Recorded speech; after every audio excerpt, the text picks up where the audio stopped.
આજે આપણે 77માં પ્રજાસત્તાક દિવસની ગૌરવપૂર્ણ ઉજવણી કરવા માટે આ નવા ગામે એકત્રિત થયા છીએ, જે નિમિત્તે અત્રે ઉપસ્થિત પદાધિકારીશ્રીઓ, અધિકારીગણ, તાલુકાના તમામ નાગરિકો, ભાઈઓ બહેનો, શાળાના વાલા વિદ્યાર્થીઓ અને પત્રકાર મિત્રોને અનેક અનેક હાર્દિક શુભકામનાઓ સાથે સાથે શુભેચ્છાઓ પાઠવું છું। આ દિવસ માત્ર ઉજવણીનો દિવસ નથી। આપ સૌ જાણો છો કે આપણો દેશ આઝાદ થયો અને ત્યારબાદ 26મી જાન્યુઆરી 1950ના દિવસે આપણું લેખિત સ્વરૂપનું બંધારણ છે એ બંધારણ અમલમાં આવ્યું। આ બંધારણ છે એ બંધારણ ભારતનો આત્મા છે, ભારતની ચેતનાનો, અને આજનો આ ભારતના બંધારણ દિવસ છે। આજે આપણે રાષ્ટ્રધ્વજને સલામી આપીએ છીએ। આ સલામી ધ્વજની સાથે સાથે ભારતના બંધારણને, ભારતની લોકશાહીને અને ભારતના સામાન્ય નાગરિકની સર્વોચ્ચ સત્તાને આપીએ છીએ। આ ધ્વજમાં સમાયેલ આપણા સ્વાતંત્ર્ય સંગ્રામનો ઇતિહાસ, શહીદોના બલિદાન, બંધારણમાં સમાયેલ મૂલ્યો અને દેશના દરેક નાગરિકના અધિકાર તથા ફરજોને પણ આપણે આ દિવસે સલામી આપીએ છીએ। જ્યારે આપણે રાષ્ટ્રધ્વજને સલામી આપીએ છીએ ત્યારે સત્ય, અહિંસા, સમાનતા, ન્યાય અને બંધુત્વ જેવા મૂલ્યોને પણ સલામી આપીએ છીએ, જે મૂલ્યો પર આપણો આ ભારત દેશ એ ઊભું છે। એટલે જ બંધારણની શરૂઆત જે આમુખ આપણે જોઈશું પ્રસ્તાવના, તો વી ધ પીપલ ઓફ ઇન્ડિયા, એટલે કે આપણે સૌ ભારતના લોકો, એટલે પ્રજાતંત્ર, ગણતંત્રનો સાચો અર્થ છે લોકોનું શાસન, અને જેમાં લોકો દ્વારા, લોકો માટે અને લોકો વડે ચાલતું શાસન, અને જેમાં નાગરિક છે એ નાગરિક સર્વોપરી હોય છે। મતલબ કે ભારતનો કોઈ પણ નાગરિક છે એ ભારતના રાષ્ટ્રપતિ પણ બની શકે છે, એવી જોગવાઈ આપણા બંધારણની અંદર કરવામાં આવેલી છે। આપણા બંધારણમાં રૂલ ઓફ લો ના સિદ્ધાંતને સ્વીકારેલ છે, નહીં કે rule by law. Rule of લોના મુખ્ય 3 તત્વો છે, સ્તંભ છે। સુપ્રીમસી ઓફ લો, એટલે કે મનમાની નહીં, માત્ર કાયદા પ્રમાણે જ કાર્યવાહી। ઇક્વાલિટી બિફોર લો, બધા નાગરિકો કાયદા સામે સમાન છે। અને પ્રોટેક્શન ઓફ ફંડામેન્ટલ રાઇટ્સ, એટલે કે નાગરિકોના મૂળભૂત અધિકારોની રક્ષા કરવી। આ રૂલ ઓફ લોને મજબૂત આધાર આપતો દસ્તાવેજ એટલે આ આપણું આ ભારતનું બંધારણ। મિત્રો, ભારતનું બંધારણ એ એક દિવસમાં બનેલું નથી। બંધારણ ઘડવામાં 2 વર્ષ, 11 મહિના અને 18 દિવસ જેટલો લાંબો સમય લાગેલો છે। બાબા સાહેબ આંબેડકર બંધારણની આત્મા, જવાબ આપનાર વ્યક્તિ હતા।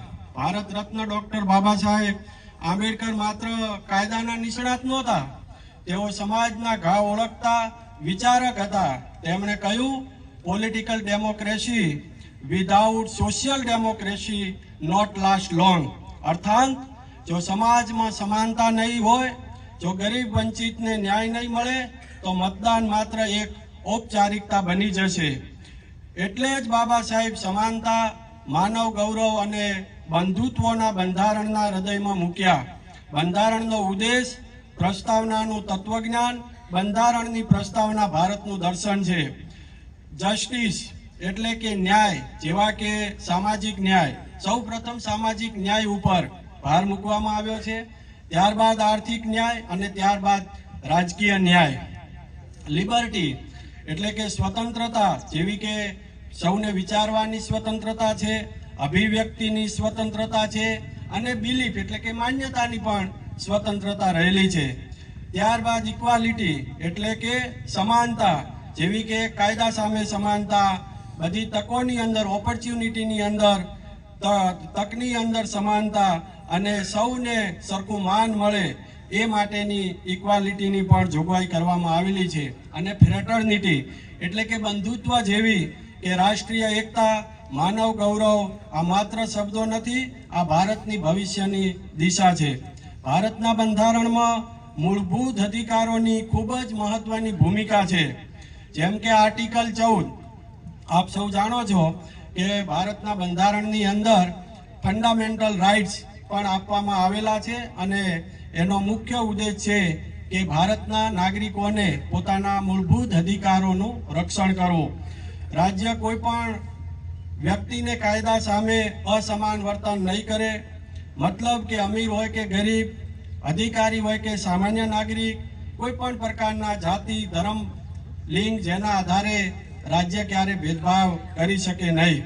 આર્ટિકલ 15 કહે છે કે રાજ્ય છે એ ધર્મ, જાતિ, લિંગ, જન્મસ્થાનના આધારે કોઈ ભેદભાવ નહીં કરે. આર્ટિકલ 17 અસ્પૃશ્યતા સંપૂર્ણ રીતે નાબૂદ કરવામાં આવેલી છે. તેનો કોઈ પણ સ્વરૂપે ગુનો બને છે અને મતલબ કે દરેક વ્યક્તિ એ જાહેર કુવાઓ હોય, ઘાટ હોય, નદી હોય, નાળા હોય, પાણીના સ્ત્રોત હોય, રસ્તા હોય, શાળા હોય, આંગણવાડી હોય, દુકાનો હોય વગેરે તમામ ઉપર નાગરિકોના હક અધિકાર રહેલા છે. આ ફક્ત જોગવાઈ નથી પરંતુ બંધારણે આપેલી માનવ ગૌરવની ખાતરી છે. બાબા સાહેબે સ્પષ્ટ કહ્યું હતું કે સમાનતા વિના સ્વતંત્રતા અર્થહીન છે અને અસ્પૃશ્યતા નાબૂદી વિના સામાજિક ન્યાય અધૂરો છે. આર્ટિકલ 19 કહે છે વાણી અને અભિવ્યક્તિની સ્વતંત્રતા. આપને સૌને આપ બોલી શકો છો એનું કારણ છે કે આપને આ આર્ટિકલ 19 થી એક સ્વતંત્રતા મળી છે. શાંતિપૂર્ણ સભા કરવાની સ્વતંત્રતા છે. ભારતની અંદર તમે ગમે ત્યાં ફરી શકો છો. તમને કોઈ પણ પ્રકારની રોકટોક કોઈ કરી શકતું નથી કારણ કે આર્ટિકલ 19 ની અંદર ભારતમાં ફરવાની સ્વતંત્રતા છે, રહેવાની, વ્યવસાય કરવાની વગેરે આ સ્વતંત્રતાઓ ભારતના બંધારણમાં આર્ટિકલ 19માં આપી છે. આર્ટિકલ 21 કહે છે દરેક નાગરિકને જીવન જીવવાનો અધિકાર છે તેમજ વ્યક્તિગત સ્વતંત્રતાનો પણ અધિકાર છે. અને આજ ભારતના બંધારણમાં આર્ટિકલ 32 છે એ નાગરિકને મૂળભૂત અધિકારોની સીધી રક્ષા આપે છે. કદાચ આપ સુવિદિત હશો કે આપના આ કોઈ પણ ફંડામેન્ટલ રાઇટ્સનો કોઈ પણ ભંગ કરે તો તમે સીધા જ સુપ્રીમ કોર્ટની અંદર જઈ શકો છો. કારણ કે આર્ટિકલ 32 એ ભારત નાગરિકોને સીધા સુપ્રીમ કોર્ટમાં જવાની જોગવાઈ કરવામાં આવેલી છે. બંધારણે આપણને ફંડામેન્ટલ રાઇટ્સ આપ્યા પરંતુ સાથે સાથે ફંડામેન્ટલ ડ્યુટીઝ પણ આપી છે. આજે સમસ્યા એ નથી કે અધિકાર નથી, સમસ્યા એ છે કે આપણે ફરજ ભૂલાઈ ગઈ છે. જાહેર સંપત્તિને નુકસાન કરવું, મતદાન ન કરવું જેનાથી લોકશાહી નબળી બને છે, ભ્રષ્ટાચારને સહન કરવો જેનાથી ભ્રષ્ટાચાર એ લોકશાહીને ખોખલી કરે છે, કાયદા પર વિશ્વાસ તૂટે છે તેમજ નૈતિકતાનો નાશ થાય છે. સાચો નાગરિક એ છે કે અધિકાર પહેલા નહીં, ફરજ પહેલા યાદા કરે. આપણા જ બંધારણની અંદર ફંડામેન્ટલ ડ્યુટીઝ એટલે કે મૂળભૂત ફરજોની પણ જોગવાઈ કરી છે અને અધિકાર વિના ફરજ એ અધૂરી લાગે. ફરજો એ લોકશાહીને જીવંત રાખે છે. દરેક નાગરિક કાયદાનું પાલન કરે, જાહેર સંપત્તિનું રક્ષણ કરે, શાંતિ અને સહિષ્ણુતા રાખે તો લોકશાહી મજબૂત બને છે. કચરો રસ્તા પર ન ફેંકવો, લાંચ ન આપવી, ખોટી અફવાઓ ન ફેલાવી, જંગલ અને પ્રાણીઓનું રક્ષણ કરવું આ બધું કાયદાથી નહીં પણ ફરજથી અને સમજથી થાય છે. રાષ્ટ્રીય એકતા માટે ફરજો અનિવાર્ય છે. બંધારણ કેટલું પણ સારું હોય પણ નાગરિકો ફરજો ભૂલી જાય તો તે જીવંત રહી શકતું નથી. આજનું ભારત એ યુવા ભારત છે. આ દેશ પાસે શક્તિ છે, બુદ્ધિ છે, સંભાવના છે પરંતુ શક્તિ સાથે સંવિધાનિક શિસ્ત જરૂરી છે. ટેકનોલોજી સાથે માનવ મૂલ્યો જરૂરી છે. વિકાસ સાથે ન્યાય અને સમાનતા જરૂરી છે. ભાઈઓ બહેનો, આપ સૌ જાણો છો કે મહાત્મા ગાંધીજીએ આપણને સત્ય અને અહિંસા શીખવ્યા. સરદાર વલ્લભભાઈ પટેલે 562 જેટલા રજવાડાઓને જોડીને ભારતની એકતા બચાવી. સુભાષચંદ્ર બોઝે ત્યાગ અને શૌર્યનો માર્ગ બતાવ્યો. ભગતસિંહે સામાજિક ન્યાય અને દેશની સ્વતંત્રતા માટે હસતા હસતા ફાંસી સ્વીકારી. બંધારણના તમામ વિચારોનું સંયોજન છે. તેમજ આ 77માં ગણતંત્ર મહોત્સવની ઉજવણીનો ઉદ્દેશ દેશની ભાવિ પેઢીને ભારતના ભવ્ય ઐતિહાસિક વારસાની જાણકારી આપવી એ આપણી નૈતિક ફરજ હોય તેનું સ્મરણ કરી ગાંધીજી, સરદાર વલ્લભભાઈ પટેલ, સુભાષચંદ્ર બોઝ, સુખદેવ, ભગતસિંહ, રાજ્યગુરુના હસ્તે મળેલી અમૂલ્ય આઝાદી દ્વારા શિક્ષણ થકી આત્મનિર્ભરતા, સ્વરોજગારી અને સ્વદેશીનો વ્યાપ વિસ્તારવાનો છે. દેશની આઝાદીની લડતમાં યોગદાન આપનાર મહાત્મા ગાંધીજી, સરદાર વલ્લભભાઈ પટેલે દેશની એકતા અને અખંડિતતાને ટકાવી રાખવા તેમજ એકતા અને સમાનતા એ જ આપણી તાકાત છે તે બરકરાર રાખવી એ આપણી જવાબદારી બની રહે છે. તે આપણા રાષ્ટ્રની એકતા અને અખંડિતતાને વધુ મજબૂત બનાવીએ. આપ સૌ જાણો છો કે ચોટીલા તાલુકો આ જિલ્લાની આગવી ઓળખ છે. ચોટીલા એ સૌરાષ્ટ્રનું પ્રવેશ દ્વાર ગણાય છે. તેમજ ચોટીલા એ સૌરાષ્ટ્રનો સૌથી ઊંચો વિસ્તાર છે, જેનો ભૌતિક આકાર ઊંધી રકાબી જેવો છે. તાલુકામાં ચોટીલા ચામુંડા માતાજીનો ડુંગર, જરિયા મહાદેવનું મંદિર, દેવસર સૂર્યનારાયણ ભગવાનનું મંદિર આવેલ છે, જે સુરત દેવળ તરીકે ઓળખાય છે. તેમજ આ તાલુકામાં રાષ્ટ્રીય શાયર ઝવેરચંદ મેઘાણીની જન્મભૂમિના કારણે વિખ્યાત થયેલ છે. તેમજ નવાગામ પાસે ભોગાવો નદીનું ઉદ્ગમ સ્થાન છે. તેમજ આણંદપુર પાસેના વિસ્તારમાં મચ્છુ નદી પણ વહે છે. તેમજ પિયાવા ગામ પાસે આવેલ ભીમોરા ગામે ભીમોરાની પ્રખ્યાત ઐતિહાસિક ગુફાઓ આવેલી છે. તેમજ ચોબારી ગામે આવેલ વાવ આપણો સાંસ્કૃતિક વારસો છે. ખાસ કરીને ચોમાસાની સિઝનમાં ચોટીલા વિસ્તારમાં અનેક ડુંગરો આવેલા હોવાથી ધરતી અને વાદળોનો સમન્વય મોરના ટવકાથી વાતાવરણ સૌંદર્યમય બની જાય છે, જેનો આનંદ આપણે સૌ લઈ શકીએ છીએ. આઝાદી પછી ભારત દેશે કરેલા વિકાસ અને પ્રગતિ તેમજ આઝાદીનું મૂલ્ય જાણી નવી પેઢી આઝાદી પ્રત્યે સભાન બને તે માટે હજારો વર્ષ પુરાણી ભારતીય સંસ્કૃતિને જીવંત રાખવી એટલી જરૂરી છે. સરકાર દ્વારા અપનાવેલ વહીવટી નીતિ મુજબ દેશનો વહીવટ સુચારુ રહે તે માટે વિભાગના દરેક અધિકારીશ્રીઓ અને કર્મચારીઓ પારદર્શક, ન્યાયી, હકારાત્મક, લોકાભિમુખ અને છેવાડાના માનવીને ધ્યાનમાં રાખીને કામગીરી કરે એ અપેક્ષિત છે. કામગીરીની વાત કરીએ તો નાયબ કલેક્ટર કચેરી ચોટીલા દ્વારા જે કામગીરી કરવામાં આવેલી છે તેમાં અમે 25/1/2025ના રોજ હાજર થયા, જે ગઈકાલે જ 1 વર્ષ પૂર્ણ થયું. 1 વર્ષના ટૂંકા ગાળામાં ગેરકાયદેસર ખનીજ ચોરીમાં અલગ અલગ જગ્યાએ 311થી વધુ રેડો પાડી ગેરકાયદેસર કોલસાના 1500થી વધુ કુવાઓ પકડી અને 16,000થી વધુ મેટ્રિક ટન કોલસો તેમજ અનેક મશીનરી જેવી કે ચરખા, ચરખી, બકેટ, સબમર્સિબલ પંપ, વિદ્યુત ટ્રાન્સફોર્મર, ટ્રેક્ટરો, જનરેટરો, કમ્પ્રેસરો જેવો જપ્ત કરી અને મામલતદાર કચેરી થાનગઢ ખાતે રાખવામાં આવેલ છે. આવા જે ખનીજ ચોરો છે એ ગેરકાયદેસર કોલસાના કુવાઓ ખોદેલ તે તમામ કોલસાઓના કુવાની માપણી કરી અને ખનીજ માફિયાઓને 1500 કરોડનો દંડ આપી અને 950 કરોડના જમીન ઉપર બોજા દાખલ કરી અને વસૂલાતની કામગીરી ચાલુમાં છે. તેમજ થાનગઢ અને મૂળી તાલુકાના 18 ગામોમાંથી 2396 એકર જમીન મુક્ત કરાવી ટૂંક સમયની અંદર કાર ફેન્સિંગની કામગીરી હાથ ધરવામાં આવશે. ચોટીલા સબ ડિવિઝન હેઠળના ચોટીલા, થાનગઢ અને મૂળીમાં મેગા ડિમોલેશન એટલે કે દબાણ દૂર કરવાની કામગીરી પણ ચાલુમાં છે. 950થી વધુ ગેરકાયદેસર દબાણો દૂર કરી 595 કરોડની એટલે કે 2976 એકર સરકારી જમીન છે એ ખુલ્લી કરવામાં આવેલી છે.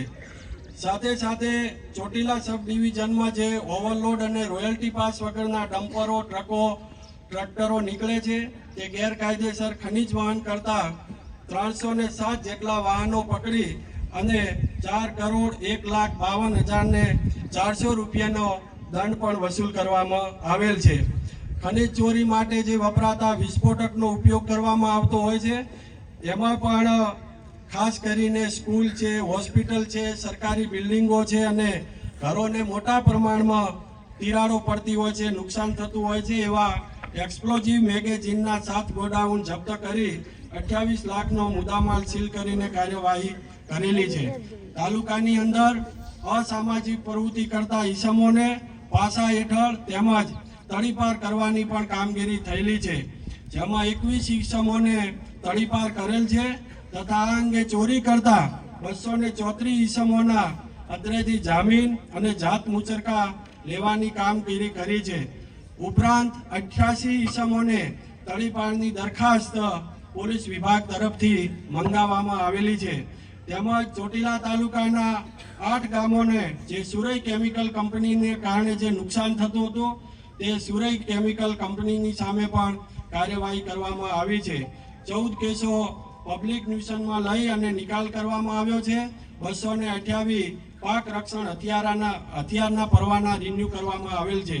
પોલીસ વિભાગ દ્વારા આ વર્ષમાં અટક્યાતી પગલાં લેવા તેમજ પ્રોહિબિશન હેઠળ એટલે કે દારૂના જે કેસો છે એમાં પણ 958 ગુનાઓ દાખલ કરી અને કામગીરી કરવામાં આવેલી છે. નેશનલ હાઈવે ઉપર તપાસ કરી 16 ટ્રક અને 2 પિકઅપ વાનમાં 9,495 મણ ગેરકાયદેસર લાકડાઓ જપ્ત કરી વૃક્ષછેદન ધારા નીચે કાર્યવાહી કરવામાં આવેલી છે. ઓનલાઈન ખાતેદાર ખેડૂત પ્રમાણપત્ર 94 અને 64 ઓફલાઈન ઇસ્યુ કરવામાં આવેલ છે. ઓનલાઈન હંગામી બિનખેતી આપ સૌ જાણો છો કે અત્યારે આ જે પવનચક્કી છે અને સોલર પ્લાન્ટના જે પ્રોજેક્ટો આવ્યા છે, રિન્યુએબલ એનર્જી જે ભારત સરકારની પોલિસી છે એમાં પણ બિનખેતીની પ્રક્રિયા છે એ નાયબ કલેક્ટરની કચેરીએથી થાય છે, જેમાં હંગામી બિનખેતી 103 હુકમો કરી 190 હેક્ટર 91 ચોરસ મીટર અને 91 ગુઠા અને 68 ચોરસ મીટર જમીન છે બિનખેતી કરવામાં આવી છે. 39 તકરારી નોંધો, 31 સતી સુધારણા અને 142 લેન્ડ ગ્રેબિંગનો નિકાલ કરવામાં આવેલ છે. તેમજ ચોટીલા તાલુકામાં એટીવીટી યોજના હેઠળ 2,25,00,000 વિકાસના કામોમાં વાપરવામાં આવેલ છે. મામલાદાર કચેરી ચોટીલા દ્વારા ચોટીલા તાલુકામાં કુલ 41 એફપીએસ એટલે કે ફેર પ્રાઇસ શોપ એટલે કે આપણે વ્યાજબી ભાવની દુકાનો આવેલી છે. હાલમાં કુલ 21,743 રેશન કાર્ડ ધારકો છે અને 95,529 સભ્યો તેનો એટલે કે રેશન કાર્ડ ધારકો તેનો લાભ લે છે. છેલ્લા 1 વર્ષમાં 951 લાભાર્થીનો વધારો થયો છે અને છેલ્લા 5 વર્ષમાં એનએફએસએ યોજના હેઠળ લાભાર્થીઓને મફતમાં અનાજનું વિતરણ કરવામાં આવે છે. તેમજ દર માસે આશરે ઘઉં 1,116 ક્વિન્ટલ, ચોખા 2,270 ક્વિન્ટલ દર માસે મફત વિતરણ કરવામાં આવે છે. આપ સૌ જાણો છો કે દરેક વ્યક્તિને 5 કિલો અનાજ છે એ અનાજ છે મફત આપવામાં આવે છે. ત્યારબાદ ઉજ્જવલા યોજના એટલે કે જે એલપીજી ગેસ જે ગેસનો બોટલ આવે છે એ યોજના અંતર્ગત 1,696 લાભાર્થીઓને નવા ગેસ કનેક્શન આપવામાં આવેલ છે. મધ્યાહન ભોજન યોજના અંતર્ગત દૈનિક રીતે કુલ 20,000 જેટલા વિદ્યાર્થીઓને પીએમ પોષણ યોજના હેઠળ બપોરનું ભોજન આપવામાં આવે છે અને અલ્પાહારમાં સુખડી પણ આપવામાં આવે છે, જે અંતર્ગત 1,59,01,440 જેટલી રકમનો ચોટીલા તાલુકાની અંદર ખર્ચ કર્યો છે. જેમાં દૂધ સંજીવની યોજના હેઠળ બાળકોના આરોગ્ય માટે દૂધ આપવામાં આવે છે, જેમાં કુલ દૈનિક સરેરાશ 8,820 બાળકો લાભ લે છે અને 1 વર્ષમાં આશરે કુલ રૂપિયા 1,64,32,200 રૂપિયાનો ખર્ચ થયો છે. આ તાલુકાની અંદર કુલ 131 પ્રાથમિક શાળાઓ, 2 મોડેલ સ્કૂલો, 4 આશ્રમ શાળા, 16 માધ્યમિક શાળાઓ આવેલ છે તેમજ 3 KGBV શાળાઓ અને 1 બોયઝ હોસ્ટેલ આવેલ છે, જેમાં કુલ 20,000 જેટલા વિદ્યાર્થીઓ અભ્યાસ કરે છે, જેમાં રાજ્ય સરકારની વિવિધ યોજના હેઠળ બાળકોને સહાય ચૂકવવામાં આવે છે, જેમાં અભ્યાસને લગતી વસ્તુઓ તેમજ રોકડ રકમનો પણ સમાવેશ થાય છે. વિદ્યાર્થીના ભવિષ્ય માટે સરકાર વિવિધ યોજનાઓ અમલમાં છે અને તેઓને આર્થિક સહાય પૂરી પાડવામાં આવે છે, જેમાં વિદ્યાલક્ષ્મી બોન્ડ ધોરણ 8 પાસ થયેલ વિદ્યાર્થીઓને 2,000 રૂપિયા આપવામાં આવે છે, તેમજ મુખ્યમંત્રી શિષ્યવૃત્તિ યોજના અંતર્ગત હોશિયાર વિદ્યાર્થીઓને 7,000 રૂપિયાનો લાભ આપવામાં આવે છે. ખાસ એ સૂચવવાનું કે આપણી નાવા જે મોડેલ સ્કૂલ છે એ જેને કમિશનર ઓફ સ્કૂલ દ્વારા સુરેન્દ્રનગર જિલ્લામાં 2025-26ની પ્રથમ નંબરની શાળા તથા ગુજરાતની 8મા નંબરની શાળા તરીકે ઘોષિત કરવામાં પસંદગી કરવામાં આવી છે, જે આપણા માટે ખૂબ જ ગૌરવની બાબત છે અને જે બદલ શાળાના તમામ શિક્ષણગણ તથા વિદ્યાર્થીઓને ખૂબ ખૂબ અભિનંદન આપીએ છીએ અને એમને પ્રમાણપત્ર આપીને સન્માનિત પણ કરવામાં આવશે. ચોટીલા તાલુકામાં આંગણવાડી કેન્દ્રોમાં 1 થી 5 વર્ષના બાળકો માટે તથા માતાઓ માટે વિવિધ પ્રકારની યોજના અંતર્ગત બાળકોના તથા માતાના પોષણ અને વિકાસ માટે ફૂડ પેકેટ આપવામાં આવે છે. હવે બાકી રહ્યા ખેડૂતો, તો ખેડૂતોના કલ્યાણ માટે સરકારશ્રી દ્વારા વિવિધ યોજનાઓ જાહેર કરેલ છે, જેમાં PM કિસાન યોજના અંતર્ગત કુલ 11,365 ખેડૂતોને 6,81,84,000નો સહાયનો લાભ આપેલ છે. કમોસમી વરસાદના નુકસાન પેટે રૂપિયા 14,610 ખેડૂતોને રૂપિયા 44,000 લેખે 43,72,79,400 પૂરા સરકાર દ્વારા સહાય આપવામાં આવેલ છે. તેમજ મગફળી ટેકાના ભાવે જે 48,731 ક્વિન્ટલની ખરીદી કરી અને એનો જે 2299 ખેડૂતોએ લાભ લીધેલ છે. દીકરીના લગ્ન પ્રસંગે તેના પિતાને આર્થિક મુશ્કેલી ન પડે તે માટે સરકારશ્રી દ્વારા કુંવરબાઈનું મામેરું યોજના હેઠળ કન્યાઓને 12,000 સુધીની સહાય છે આપવામાં આવે છે. ચોટીલા તાલુકામાં સમાજ સુરક્ષા યોજના અન્વયે વિધવા સહાય, નિરાધાર વૃદ્ધ સહાય તથા રાષ્ટ્રીય કુટુંબ સહાય આપવામાં આવે છે, જેમાં કુલ 3688 વિધવા સહાય લાભાર્થીઓને ચૂકવવામાં આવેલ છે, તેમજ 2578 નિરાધાર વૃદ્ધ સહાય લાભાર્થીઓને ચૂકવવામાં આવેલ છે. સમાજમાં સામાજિક સમસ્યાઓ ન આવે તે માટે સરકારશ્રી દ્વારા આંતરજ્ઞાતીય લગ્ન ને પ્રોત્સાહન આપવા માટે આંતરજ્ઞાતીય લગ્ન યોજના હેઠળ લગ્ન કરતા 2 વ્યક્તિ પૈકી 1 વ્યક્તિ અનુસૂચિત જાતિની હોય તો તેમને 1 લાભાર્થી દીઠ 2,50,000 રૂપિયા ચૂકવવામાં આવે છે. હાલમાં વન વિસ્તાર તેમજ વૃક્ષોની સંખ્યામાં ઘટાડો થયેલો હોય, વનીકરણમાં વધારો થાય તે માટે વન વિભાગ દ્વારા વિવિધ યોજનાઓ બહાર પાડેલ છે, જેમાં સામાજિક વનીકરણ ખાસ અંગભૂત યોજના, વૃક્ષ ખેતી જનરલ યોજના, વૃક્ષ ખેતી SEP યોજના અંતર્ગત કુલ 211 થી વધુ લાભાર્થીઓને રૂપિયા 6.82 લાખનો લાભ અને સહાય આપવામાં આવેલ છે. તેમજ નર્સરી ઉછેર માટે 6 લાભાર્થીઓને 4,03,000ની સહાય ચૂકવવામાં આવે છે. ગુજરાતને હરિયાળું બનાવવા માટે નાની મોરડી વન ખાતે નમો વડનું નિર્માણ કરવામાં આવેલ છે, જેમાં 200 વડ તથા અન્ય રોપાઓનું વાવેતર કરેલ છે. વન્ય પશુ દ્વારા જ્યારે પ્રાણીનું મરણ કરે ત્યારે તેની ચૂકવતી સહાય પેટે છેલ્લા 1 વર્ષમાં 1,95,000 રૂપિયાની ચૂકવણી કરેલ છે. જ્યારે અસુરક્ષિત કુવાઓના બાંધકામ માટે 20 કુવાઓ માટે 2,08,543ની સહાય ચૂકવવામાં આવેલ છે.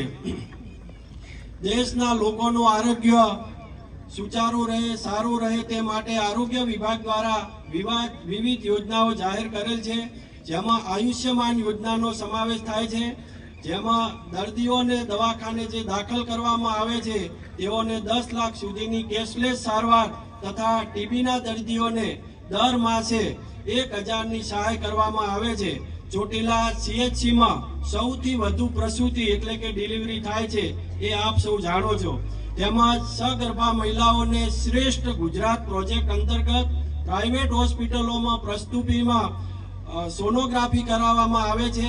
તમામ યોજના હેઠળ 63,650 થી વધુ લાભાર્થીઓએ લાભ લીધેલ છે. પશુપાલન વિભાગ દ્વારા મુખ્યમંત્રી ગૌ માતા પોષણ યોજના, ઘાસ બિયારણ, મિની કિડ્સ યોજના વગેરે યોજના હેઠળ સહાય આપવામાં આવે છે, જેમાં કુલ 7 સંસ્થા અને 151 જેટલા લાભાર્થીઓએ લાભ લીધેલ છે, જેમાં 1,60,00,000 સુધીની સહાય ચૂકવવામાં આવેલ છે. પ્રધાનમંત્રી કિસાન સન્માન નિધિ યોજના હેઠળ ચોટીલા તાલુકાના કિસાનોને લાભ મળ્યો છે અને તેમના ખાતામાં છેલ્લા 10 હપ્તા જમા કરાવવામાં આવેલ છે. ગુજરાત પાણી પુરવઠા યોજના હેઠળ ચોટીલા તાલુકાના ઇન્ટિગ્રેટેડ ફેઝ 2 યોજના હેઠળ તાલુકાના 81 ગામ તથા 1 શહેરનો સમાવેશ થાય છે. તેમાંથી 66 ગામ તથા 1 શહેરને પાણી આપવાનું ચાલુ છે, જ્યારે બાકીના ગામોને પાણી આપવા માટેની કામગીરી ચાલુ છે, જે જૂન માસ સુધી પૂર્ણ થઈ જશે. રાજ્યના ખેડૂતોને હવે દિવસે પણ વીજળી મળતી થાય તે માટે સમગ્ર દેશમાં સૌ પ્રથમ કિસાન સૂર્યોદય યોજના અમલમાં મૂકી છે, જેનાથી ખેડૂતોના રાતના ઉજાગરોનો અંત આવશે. આજના 21મી સદીમાં શિક્ષણ વગર જીવન નકામું છે. ટેકનિકલ યુગમાં શિક્ષણ ખૂબ જ અગત્યનું પાસું છે. હજી પણ ઘણા વાલીઓ પોતાના બાળકોને શાળાએ મોકલતા નથી. એ આપણી ખૂબ જ મોટી ગંભીર બેદરકારી છે, જે બિલકુલ યોગ્ય નથી. કહેવત છે કે વિના શિક્ષણ નહીં ઉધાર. જેથી આજનો દિવસે દરેક વાલી અહીંયા ઉપસ્થિત છે, તો સૌ વાલી સંકલ્પ કરે કે પોતાના તમામ બાળકોને શિક્ષણથી વંચિત રાખશે નહીં. શિક્ષણ જ ખરા અર્થમાં જીવન ઘડતર કરે છે. અને આજની જે મારે ખાસ યુવા પેઢીને સંદેશ આપવો છે કે ઘણા બધા અહીંયા મારા અનુભવેથી જોયું કે ઘણા બધા વ્યસનો તરફ આકર્ષા છે. આપ સૌ જાણો છો કે વ્યસનથી કેન્સર જેવા ગંભીર રોગો પણ થાય છે. તેમજ તમાકુ, બીડી, માવા, મસાલા જેવા વ્યસનો આર્થિક બરબાદીનું પણ કારણ છે. જેથી યુવા પેઢી આજથી સંકલ્પ કરે કે આ તમામ પ્રકારના વ્યસનથી આપણે દૂર રહીએ. આવો આપણે સૌ સાથે મળી આઝાદીના ઘડવૈયાઓએ આપણી અને ભાવિ પેઢી પાસેથી જે અપેક્ષાઓ રાખી છે, ત્યારે ગુજરાતના ઘડતરમાં ભાગીદારી બનીએ. ચાલો આપણે દરેક નાગરિકો આજે ગણતંત્ર પર્વ પર સંકલ્પ કરીએ કે બંધારણ માત્ર વાંચીશું નહીં પણ જીવીશું. ન્યાય માત્ર માગીશું નહીં પણ ન્યાય જ્યાં આપવાનો ત્યાં ન્યાય આપીશું. દેશને માત્ર પ્રેમ નહીં જવાબદારી પણ નિભાવીશું. બાબા સાહેબના બંધારણને જીવંત રાખવું એ જ સાચી દેશભક્તિ છે. અંતમાં તાલુકાના નાગરિકોને પુનઃ ગણતંત્ર પર્વની ખૂબ ખૂબ શુભેચ્છા પાઠવું છું. ભારત માતા કી જય. જય જય ગરવી ગુજરાત.